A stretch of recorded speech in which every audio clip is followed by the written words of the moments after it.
सोचिए, क्या एक अकेला चार्ट, एक सिंगल इन्फोग्राफिक, साम्राज्यों के बनने और बिखरने की पूरी 800 साल की कहानी कह सकता है?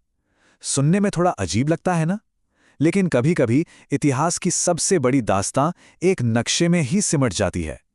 तो चलिए, आज इसी चार्ट में छिपे इतिहास की परतों को एक-एक करके खोलते हैं। तो ये जो हमारे सामने है ना, इसे सिर्फ तारीखों और नामों की एक लिस्ट मत समझिए। ये असल में सत्ता के बदलते समीकरणों का एक नक्शा है। आप देखिए, इसमें हर एक लाइन, हर एक नाम इतिहास का एक बड़ा टर्निंग पॉइंट है। एक ऐसा मोड़ जिसने आने वाली सदियों की पूरी दिशा ही बदल दी। तो आगे बढ़ने से पहले चलिए एक सवाल पर सोचते हैं। सवाल ये है कि कैसे कैसे लड़ाई के मैदान का सिर्फ एक दिन आने वाली सदियों की, कई पीढ़ियों की किस्मत लिख सकता है। यही सवाल है जो हमें इस पूरी कहानी के पीछे छिपे असली मतलब को समझने में मदद करेगा। तो हमारा सफर कुछ इस तरह से आगे बढ़ेगा। हम शुरू करेंगे सल्तनत की नींव से, फिर देखेंगे मुगलों की जीत, इसके बाद साम्राज्य और उसके सामने जो विरोधी खड़े हुए उनकी बात करेंगे, फिर देखेंगे कि कैसे नई शक्तियां आईं और आखिर में एक आधुनिक राष्ट्र के युद्धों तक पहुंचेंगे। तो चलिए कहानी शुरू करते हैं 12वीं सदी के आखिर से। ये वो वक्त था जब मध्य एशिया से आए तुर्क शासक उत्तर भारत में अपनी सत्ता की नींव रख रहे थे।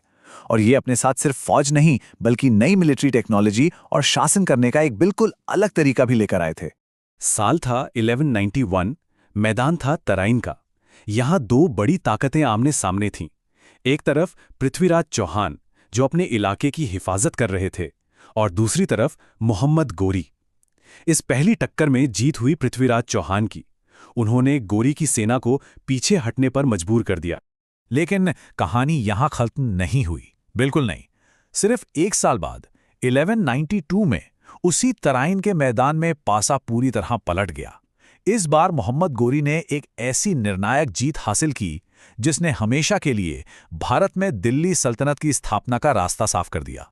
और फिर 2 साल बाद 1194 में हुई चंदावर की लड़ाई। इस लड़ाई ने गोरी के कंट्रोल को और भी पक्का कर दिया। जयचंद की हार के साथ ही उत्तर भारत में तुर्क शासन की जीत का जो शुरुआती दौर था वो पूरा हो गया। इन लड़ाइयों ने मिलकर नॉर्थ इंडिया का पॉलिटिकल नक्शा हमेशा के लिए बदल दिया। चलिए अब कहानी में एक लंबा जंप लेते हैं। लगभग 300 साल आ गए। सत्ता का सेंटर एक बार फिर बदलने वाला था और अब स्टेज पर एंट्री हो रही थी एक नए और बेहद शक्तिशाली राजवंश की, मुगल। और इनकी शुरुआत की थी बाबर ने। साल 1526 और जगह एक बार फिर ऐतिहासिक पानीपत। ये वो जंग थी जहां बाबर की सेना ने दिल्ली के आखिरी सुल्तान इब्राहिम लोदी को शिकस्त दी। और बस इस एक जीत के साथ ही सल्तनत का राज खत्म हुआ और भारत में मुगल साम्राज्य की नींव पड़ गई। देखिए, साम्राज्य की नींव रखना एक बात है और उसे संभाल कर रखना बिल्कुल दूसरी। तो अगले ही साल 1527 में बाबर का सामना हुआ एक बहुत मजबूत राजपूत गुट से, जिसे लीड कर रहे थे राणा सांगा। खानवा की इस लड़ाई में बाबर की जीत ने उसके नए नवेले साम्राज्य को स्टेबिलिटी दी। और फिर 1529 में हुई घाघरा की लड़ाई, जो बाबर की आखिरी बड़ी जंग थी। इस जीत के बाद तो नॉर्थ इंडिया पर मुगलों का दबदबा पूरी तरह से कायम हो गया। मतलब आप सोचिए कैसे 3 बैक टू बैक जीतों ने एक इतने बड़े साम्राज्य की नींव रख दी। लेकिन कहानी में एक ट्विस्ट आया। मुगल शासन को भी चुनौती मिली। साल 1540 में बाबर के बेटे हुमायूं को शेरशाह सूरी ने कन्नौज की लड़ाई में हरा दिया। इस एक हार ने कुछ समय के लिए मुगल राज पर ब्रेक लगा दिया और हुमायूं को देश छोड़कर जाना पड़ा। ठीक है, अब हम मुगल साम्राज्य के उस दौर में चल रहे हैं जब अकबर के अंडर इसका खूब विस्तार हुआ। लेकिन जैसे जैसे साम्राज्य फैला, वैसे वैसे उसे जबरदस्त रीजनल चैलेंजेस का भी सामना करना पड़ा। और देखिए, पानीपत का मैदान एक बार फिर से इतिहास बनते देख रहा था। 1556 में हुमायूं के जवान बेटे अकबर ने हेमचंद्र विक्रमादित्य, जिन्हें हम हेमू के नाम से जानते हैं, उन्हें हराकर अपना सिंहासन वापस ले लिया और यहीं से मुगल साम्राज्य के सुनहरे दौर की शुरुआत हुई। इसके बाद आती है 1576 की हल्दी घाटी की लड़ाई। ये मुगल साम्राज्य और राजपूत राजा महाराणा प्रताप के बीच की एक बहुत ही मशहूर जंग है। हाँ, ये सच है कि अकबर की सेना जीती, लेकिन महाराणा प्रताप का जो जबरदस्त प्रतिरोध था वो रीजनल प्राइड और मुगल सत्ता के सामने कभी न झुकने का एक सिंबल बन गया। अब वक्त तेजी से आगे बढ़ता है और हम 18वीं सदी में पहुंचते हैं। इस समय तक मुगल साम्राज्य कमजोर पड़ने लगा था, उसका पतन शुरू हो गया था और इसी दौर में दो नई बहुत मजबूत ताकतें सामने आईं, जिन्होंने भारत के भविष्य को हमेशा हमेशा के लिए बदल दिया। एक थे मराठा और दूसरे थे अंग्रेज। और एक बार फिर पानीपत 1761 में यहां तीसरी और शायद सबसे भयानक लड़ाई लड़ी गई। इस जंग ने मराठा साम्राज्य के बढ़ते कदमों पर एक बहुत बड़ी रोक लगा दी और इससे भारत में एक तरह का पावर वैक्यूम पैदा हो गया, एक खालीपन जिसे भरने के लिए बहुत जल्द एक नई विदेशी ताकत आगे आने वाली थी। 1757, बस ये एक साल भारतीय इतिहास में ये एक ऐसा टर्निंग पॉइंट है जिसके बाद विदेशी शासन का एक बिल्कुल नया दौर शुरू हो गया। तो 1757 में हुआ क्या? प्लासी की लड़ाई। रॉबर्ट क्लाइव की लीडरशिप में ब्रिटिश ईस्ट इंडिया कंपनी ने अपनी पहली बड़ी मिलिट्री विक्ट्री हासिल की। लेकिन ये सिर्फ एक जंग जीतना नहीं था, ये भारत में ब्रिटिश राज की नींव का पहला पत्थर था।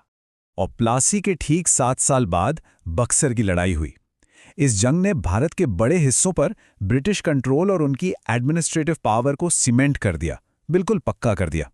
इस जीत के बाद ईस्ट इंडिया कंपनी सिर्फ एक ट्रेडिंग कंपनी नहीं रह गई थी, वो अब एक शासक बन चुकी थी। इसके बाद अगले करीब 200 सालों तक ब्रिटिश राज और मजबूत हुआ। लेकिन फिर 20वीं सदी में आज़ादी की लड़ाई ने एक नए युग की शुरुआत की। तो अब हम चलते हैं उस दौर में जहां आज़ाद देशों का जन्म हुआ और उनके अपने संघर्षों ने नई सरहदें बनाईं। ब्रिटिश राज खत्म होने के बाद भी इस सब कॉन्टिनेंट ने लड़ाइयां देखी। 1965 की जंग सीमा विवादों और कश्मीर के मुद्दे पर हुई और फिर 1971 की जंग, ये एक बहुत ही निर्णायक लड़ाई थी जिसके बाद बांग्लादेश का जन्म हुआ। ये युद्ध हमारी इस लंबी टाइमलाइन की आखिरी कड़ियां हैं जिन्होंने साउथ एशिया के जियोपॉलिटिकल मैप को शेप देने में एक बड़ा रोल निभाया।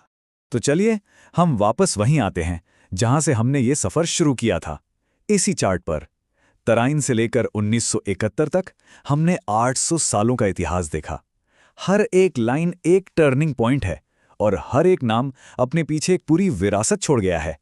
तो ये चार्ट असल में सिर्फ लड़ाइयों का नहीं बल्कि भारत के बनने की कहानी है।